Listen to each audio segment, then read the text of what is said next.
Hello! There's so much good stuff to talk about. So, first, an update on my first book, Infinite Love: How to Grow Self-Awareness, which is all about the psychological and spiritual and even sociological in certain ways. Things that I've learned over the last decade of being a professional astrologer is for everyone who's pre-ordered that, the first 44,000 words will be available on Thursday. I'm going to be sending that out to everyone's email. So if anybody is interested in getting that and you haven't pre-ordered yet, the info is in the description for this video. Pre-order and you will receive the first 44,000 words. The remaining part of the book, my goal is to have it done by April. It's been a bit longer than I was expecting. Overall, I think it's going to be probably about 90,000 words. So this is the first half, but it's ready. So on Thursday, it will be released. And the other thing I want to say is, if ever you've sent a reading request in the past and I never answered, send another one. I didn't even realize until recently, in the last couple of months, that apparently a lot of these requests have been going to junk mail. So don't take it personal. I don't turn down readings. As long as somebody has an open mind and an open heart, I'm happy to read for them. So feel free to send a message. Or if you've never sent a request, I'm always doing readings. I'm always thrilled to do readings. So the info for that is also in the description to book a reading with me, what kind of readings I offer, etc. Ultimately, I am happy to talk about whatever in any kind of reading, any kind of format. So it's really up to you what kind of format. And then from there, we can talk about whatever. All right, let's get into the transits. I always like to say that a lot of astrologers like to lose their minds with stuff. Oh my God, this eclipse. Oh my God, this. They tend to exaggerate stuff. And so when something really special comes around, it's true that everything is special in its own way. But when something truly, truly unique comes around, you can really trust that I'm not overstating it. This season of Pisces that we've just entered in the last 24 hours and which we'll be in for the next 30 days is such a rare opportunity that I haven't done the calculations, but I think it's not experienced for every 150 years. There's about a year or so. Well, really, there's only a month in which this particular combination of energies in 150 years or so, something like that, occurs, where we have Sun, Jupiter, and Neptune all in Pisces. So for us to be able to experience this is such a beautiful blessing. And the focus on this is, there's multiple layers to this. So on the one hand, we have, let me just turn on airport mode. Okay, cool. Beautiful. So there's a couple of different things here. We have Sun in Pisces, the end of the previous year. The new year, as per the zodiac's energies, begins every year around March 19th, March 20th. It's always within that zone of fluctuation because of the minute changes in orbit, but it's always going to be somewhere in there. So this this transit of Sun in Pisces that we experience every year is an opportunity for us to resolve everything that's occurred since the previous, basically March 19th and March 20th. This is the end of a year. It's a time of reflection. It's a time of introspection. It's a time of healing if there was anything that was really difficult. It's a time of looking back, appreciating. Think of it as if it's the new year, December going into January. Because energetically, in a lot of ways, this is actually the really powerful new year in a lot of ways. The Lunar New Year is very powerful in its own regard too. But when it comes to the Sun transit in tropical astrology, we are in the end of the year. So this is going on. Jupiter is in Pisces. Whenever an energy is in Pisces, it's in the last part of a full phase, a full orbit. When it enters Aries, whatever the astronomical body might be, it's the beginning of a new cycle. So the Sun will enter like it does every year, March 19th, March 20th. Over the course of this year, we'll actually see Jupiter go very quickly through the realm of space known as Pisces to enter Aries. But again, this, as well as Neptune in Pisces, hold on, let me back up. With Jupiter, this year is the last year in a 12-year cycle. So this is beginning, in part, actually this year when it goes on into Aries. But then it'll retrograde and whatnot, and then it's really going to be next year where we see major Aries for the year. So to have Jupiter and Sun and Neptune, again, this is so rare. Well, let me get to the point of what this means. Our spirituality, our healing, our connecting with our subconscious, aligning our conscious mind and heart with our subconscious heart. That is the beautiful opportunity that we have in front of us. And this really goes for everybody. If we have some kind of major wound that we need to heal psychologically, then we can do that.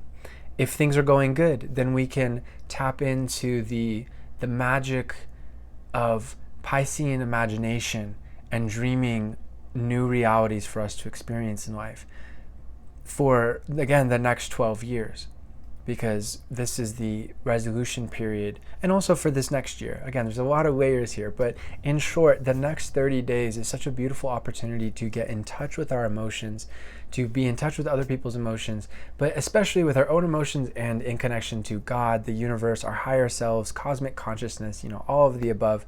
Of course, God is so much more than just our higher selves, everyone's higher selves and beyond, but that is the beautiful opportunity. So on an emotional level and on a spiritual level, the next 30 days are going to be tremendous. And I think the key is to not overthink things. It is to seek to get to the heart of your emotions and the reality of your emotions. You don't want to waste this opportunity by giving into the shadow. Every energy has its shadow side. It's not inevitable that we manifest it, but it's always possible. Just like every energy has its amazing conscious aware side. And again, that's what so much of what my first book is about, is talking about the power of awareness and consciousness.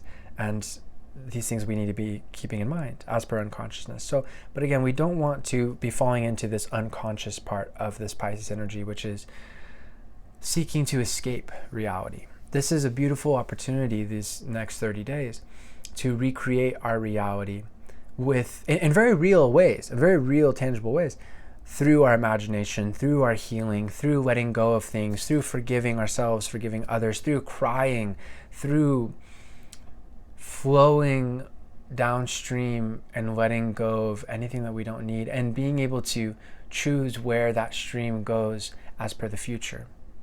Being able to choose the forks in the stream to go to more of a dream rather than a nightmare, because we always have that capability of creating either a dream or a nightmare out of our existence. We all have equal opportunity, equal potential to manifest that dream. So the next 30 days is all about this. There's other stuff to cover, but I think that's the most important thing for today. Oh, okay. Well, let me cover one thing before I get into this weekend. Mercury is in Aquarius, and Saturn is in Aquarius. We've been talking about this before. So we still have a couple days of being patient because we're in the Mercury retrograde shadow period again. Things are growing in momentum. Like I've said before, the last half of February, things start to really, really like snowball in a beautiful way. As per being able to grow, as long as we've been working hard. They can snowball in not so good a way.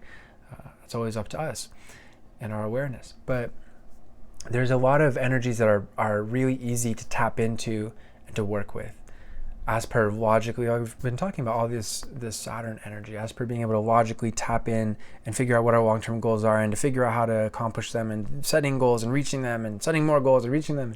That's a really exciting thing. We'll get into that more as time goes on. I think the big thing to focus on is this Pisces energy, but I think that's a really nice thing that we're seeing here, is we have a good mix of the subjective, of the spiritual, the mystical, the emotional, the imaginative, and the logical, the very reality-based, consistent, objective, and the key is to unite these. So again, dreaming up the potential for a future and then making it happen with logic and with scheduling and practical resources. So there's a lot more to cover with that, but that's the general gist. We'll get into that as time goes on over the next 30 days. The last thing, hold on, one thing I wanted to say first is water, Pisces is a water sign. And this means that water is the end of the zodiacal wheel. It resolves everything. Something like the Grand Canyon is a great example of that. Or our planet, which is mostly water. The power of water, the water that's in our bodies. I know it might seem trivial to some people, but these little things really make a big difference. Making sure you're drinking enough water is always important, but especially during this time. If you feel like you're getting stuck, in your emotions, make sure you're taking in new water. It helps you to keep your consciousness in a flow, to keep your mind in a flow, your emotions in a flow. If you're dehydrated, or worse, if you're drinking stuff like soda and you're so super dehydrated, that, or alcohol for that matter, again, everything in moderation is to each their own, but making sure you're drinking enough water is really key, and it'll help you to make sure that your emotions are in a good place and they're flowing and you're moving forward emotionally. We don't want to get stuck. Again, we don't want to give into escapism, and getting drunk is a great example of that. Or for that matter, having a bunch of sugar is this form of escapism too. Anything that's not helping us to grow and maintain our healthiness, our well-being, mentally, physically, emotionally, spiritually. So there's that, and also there's the water in general is just a key theme for the next 30 days. Yes, the symbolism, but also practically speaking, water. So showering, if you're feeling really, just allowing the water to cleanse you and to be able to keep growing and to keep flowing. That's really the key here. And shout out to my dear friend, you know who you are, who I read for recently, who we talked about that of, she reminded me of, right, if you're really feeling stuck emotionally, go be in the shower, go for a swim, go for a bath, do something so that you can, again, cleansing the body, of course, but also cleansing the mind and the heart. Water is the most powerful element. I love it. It's just like Bruce Lee said, who had a ton of Pisces energy natally. I believe he had Sun and Moon in the house of Pisces, if I'm not mistaken. I believe Mercury as well. Maybe Mars too. A lot. I can't remember exactly, but I know he has a ton. And as he said, be like water. Water can, I'm paraphrasing a little bit, but water can flow. It can crash. It can be as still as a placid lake, or as powerful as a tsunami. It conforms to whatever it's in, is the most powerful element. It allows us to connect with our own emotions. It allows us to connect with the emotions of others. It allows us to connect with God, especially Pisces energy. And to each our own of our understanding of God. But what I mean by God is infinite love, infinite goodness, infinite consciousness, infinite awareness, that we all, as I always like to say, we are all a drop in the infinite ocean of God. And that's a beautifully humbling and a beautifully empowering and enlightening thing as well. So as Bruce said, be water, my friend. So this is really good to keep in mind. Okay, last thing for today. Moon is in Libra this weekend. This is a lovely time to connect with other people. I think that the key thing is to connect with friends, connect with people that you're generally already familiar with. Because Pisces is such a sensitive energy, it can be a little overwhelming if we're connecting with new people that are maybe a little rough. We shouldn't be superstitious about this. We can always clear things. We can always clear our mind and our hearts. And that's another thing, meditation. Meditation is key during this time. It's always key, but especially with so much Pisces energy, meditation is the best gift that we have to ourselves, to be able to clear out any kind of negative vibrations. When we're around other people, we pick up vibrations. And even if they're not meaning to, if they're going through a hard day or they're going through a rough time, if we're there for them, and even if we're really happy to be there for them and really loving and supportive, it can be very difficult for them and for us too. We come away from that situation, we feel we can feel a little heavy. So meditation is always key, but it's especially key for the next 30 days to be able to, again, get to the core. I always think of meditation as being able to go to the ocean's floor of our consciousness and to be able to rest there. And the different brain wavelengths that are not as serene, that are not as connected to our subconscious, are higher up in the ocean's layers. And at the surface, we have the waking monkey mind that we have with the beta wavelengths, where our brains are just focused on logical things.